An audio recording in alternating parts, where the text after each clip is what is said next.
Hello friends, இது நான் உங்கள் செய்தி. இந்த வீடியோவில் நம்ம எதை பற்றி பார்க்க போகிறோம் அப்படின்னா, எக்கனாமிக்ஸில் 5 இயர் பிளான், 5 ஆண்டு திட்டம், இதை பற்றி தான் பார்க்க போகிறோம். பிளானிங் கமிஷன்னா என்ன, இப்போ அதுக்கு பதிலாக தமிழ்நாட்டில் பிளானிங் கமிஷன் எப்பவும் எஸ்டாப்ளிஷ் பண்ணாங்க, அதுக்கு பதிலாக இப்போ என்ன இருக்குது அப்படிங்கிற ஓவரால் டீட்டெயில் தான் இந்த 1 பேஜ் நோட்ஸில் நம்ம பார்க்க போகிறோம்.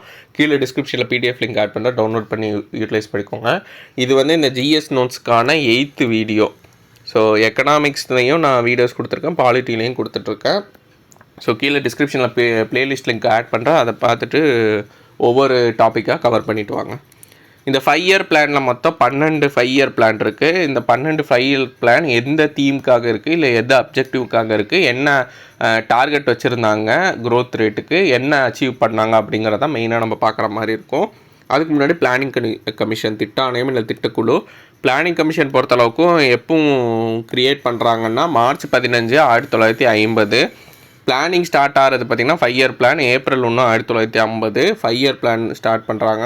ஜவஹர்லால் நேரு தான் ஃபஸ்ட்டு சேர்மேனு பிளானிங் கமிஷனுக்கு.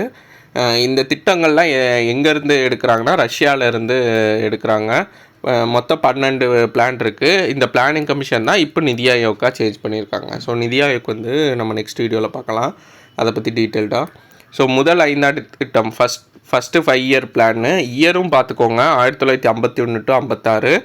இதுக்கு பேர் பார்த்திங்கன்னா ஹராத் டாமர் மாடல். வேளாண் முன்னேற்றம், அக்ரிகல்ச்சர் தான் ஃபஸ்ட்டு 5 இயர் பிளானுக்கு அப்ஜெக்டிவ். அடுத்து ஐஐடி இந்த டைமில் தான் க்ரியேட் பண்ணுறாங்க. இலக்கு பார்த்திங்கன்னா டார்கெட் வந்து 2.1%, ஆனால் அச்சீவ் ஆனது அதையோடு அதிகமாக 3.6% க்ரோத் ரேட் கிடச்சிருக்கு. ஸோ இது வந்து சக்ஸஸ்ஃபுல்லான மாடலாக இருக்குது, 5 இயர் பிளானாக இருக்குது. அடுத்து செகண்ட் 5 இயர் பிளான், இது பார்த்திங்கன்னா மஹலனோபிஸ். ஸோ இந்த பேர் ஞாபகம் வச்சுக்கோங்க. ஃபஸ்ட்டுனா ஹராத் டாமர், செகண்டுனா மஹலனோபிஸ். செகண்ட் பார்த்திங்கன்னா இண்டஸ்ட்ரிக்கு அதிக இம்பார்ட்டன்ஸ் கொடுத்துருப்பாங்க. டார்கெட்டு 4.5%, அச்சீவ்டு பார்த்திங்கன்னா 4.1. மூன்றாவது திட்டம் பார்த்திங்கன்னா காட்கில் யோஜனா. ஸோ காட்கில் யோஜனா இதெல்லாம் வந்து பொறுத்துக்களையும் கேட்டே இருப்பாங்க. தேர்டு ஸ்கீம் பார்த்திங்கன்னா காட்கில் யோஜனா, சுதந்திரமான பொருளாதாரம், சொந்த முன்னேற்றம், எக்கனாமிக் இண்டிபெண்டன்ட், செல்ஃப் க்ரோத் இல்லை செல்ஃப் டெவலப்மெண்ட். அந்த மாதிரி இந்தியா சைனா போர் நடுவில் வந்தனால இதோட டார்கெட் அதனால் அச்சீவ் பண்ண முடியல. ஸோ டார்கெட் பார்த்திங்கன்னா 5.6%, அச்சீவ் ஆனது என்னமோ 2.4% தான். ஸோ இது வந்து ஃபெயிலியர் ஆகிடுச்சு. ஃபஸ்ட்டு 2 தான் வந்துட்டு ஃபஸ்ட்டு மட்டும்தான் சக்ஸஸ் ஆகிருந்திருக்கும். அதுக்கப்புறமாவே உங்களுக்கு டார்கெட்டையோடி அச்சீவ்டு வந்து கம்மியாக தான் இருக்கும்.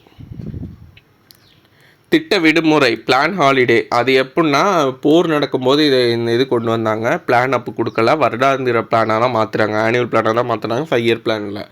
அடுத்து 69லேருந்து 74 வரைக்கும் 4வது 5வது திட்டம். இது இந்திரா காந்தி அவங்க பீரியடில் கொண்டு வரப்பட்டது.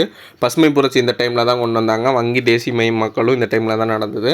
இதோட நோக்கங்கள் பார்த்திங்கன்னா நிலையான வளர்ச்சி, தற்சார்பு நிலை. ஸோ இது 2 தான் நோக்கம். Growth with stability, self Reliance. இலக்கு 5.7%, ஆனால் அடைந்தது பார்த்திங்கன்னா 3.3% தான். 5வது 5 ஆண்டு திட்டம் பார்த்திங்கன்னா வேளாண், தொழில்துறை, சுரங்கங்கள், அக்ரிகல்ச்சர், இண்டஸ்ட்ரி, மைன்ஸ், இதை அடிப்படையாக வச்சது. ஸோ இங்கே பார்த்திங்கன்னா 4.4 இலக்கு, அடைந்தது 4.8. இது வந்து சக்ஸஸ் ஆச்சு. பிளான் கொடுத்தது பார்த்திங்கன்னா டிராஃப்ட் பிளான் கொடுத்தது தார்.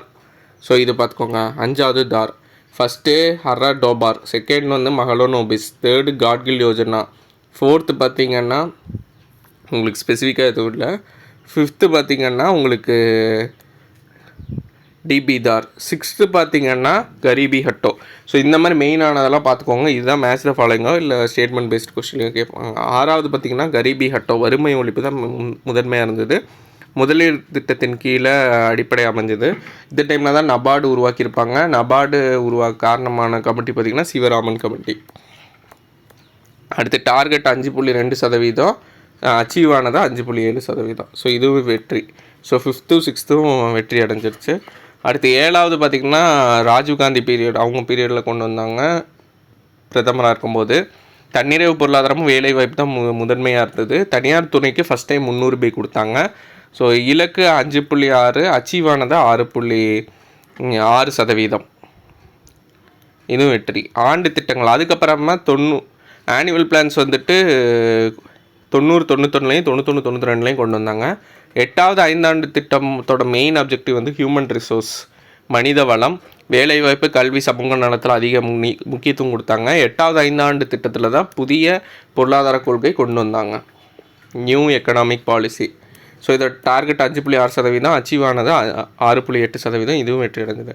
9வது பார்த்திங்கன்னா சமூக நீதி கூடிய சமமான வளர்ச்சி, growth with justice and equality. So இதெல்லாம் இம்பார்ட்டண்ட். இது தீம் கேட்கலாம். இந்த தீம் 9வது இதோட தீம் என்ன, 12வது இதோட தீம் என்னன்னு கேட்கலாம். இல்லை இந்த தீம் கொடுத்துட்டு இது எத்தனாவது 5 இயர் பிளான்னு சொல்லி கேட்கலாம்.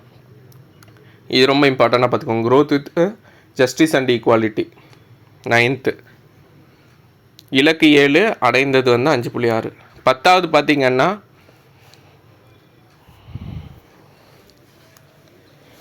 Double the per capita income, தனிநபர் வருமானத்தை இரட்டிப்பாக்கணும், அதுவும் 10 வருஷத்தில்.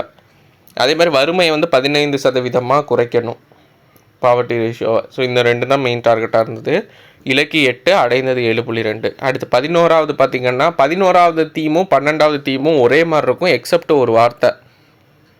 இங்கே நிலையான வளர்ச்சின்னு இருக்கும், இங்கே நிலையானங்கிற வார்த்தை இருக்காது.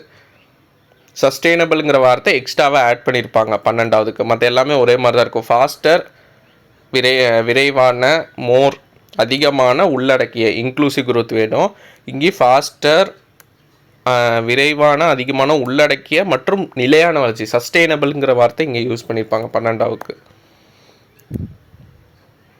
ஸோ இதுவும் பர்சன்டேஜ். இந்த பர்சன்டேஜ் வந்துட்டு தெரிஞ்சு வச்சுக்கோங்க. ஹைலி இம்பார்ட்டன்ட் பார்த்தீங்கன்னா இந்த பேரை வச்சு தான் அதிகமாக கேட்பாங்க. ஹர்ராட் டோமர் மாடலு, மஹலோனோமிஸ் மாடலு, காட்கில் யோஜனா, கரீபி ஹட்டோனா எத்தனாவது இது, அதுக்கடுத்து ஹியூமன் ரிசோர்ஸை வச்சு என்ன இது பண்ணாங்க, 12வது இதுக்கு என்ன தீமு, 11வதுக்கு என்ன தீமு, தனிநபர் வருமானம் இரட்டிப்பு ஆகிறதுக்கு என்னது, அதுக்கப்புறமா தனியார் துறைக்கு முக்கியத்துவம் கொடுத்தது என்னது. ஸோ இந்த மாதிரி தான் அதிகமாக கொஸ்டின்ஸ் வரும். ஸோ இந்த டேட்டா, அதாவது இலக்கு அடைந்தது வந்து கேட்குறதுக்கு சான்ஸ் ரொம்ப ரொம்ப கம்மி. பட் ஆனால் தெரிஞ்சு வச்சுக்கோங்க. அதிக இம்பார்ட்டன்ஸ் மற்ற இதுக்கு கொடுங்க. இதை வந்து செகண்டரியாக படித்து வச்சுக்கோங்க, தெரிஞ்சு வச்சுக்கிறது நல்லது. சப்போஸ் அதை பற்றி கேட்டாலும் இது பண்ணிக்கலாம். அடுத்து தமிழ்நாட்டில் பார்த்திங்கன்னா மாநில திட்டக்குழு இருக்குது. இது எப்போ ஆரம்பித்தாங்கன்னா 1971 மே 25. ரொம்ப இம்பார்ட்டண்ட்டு.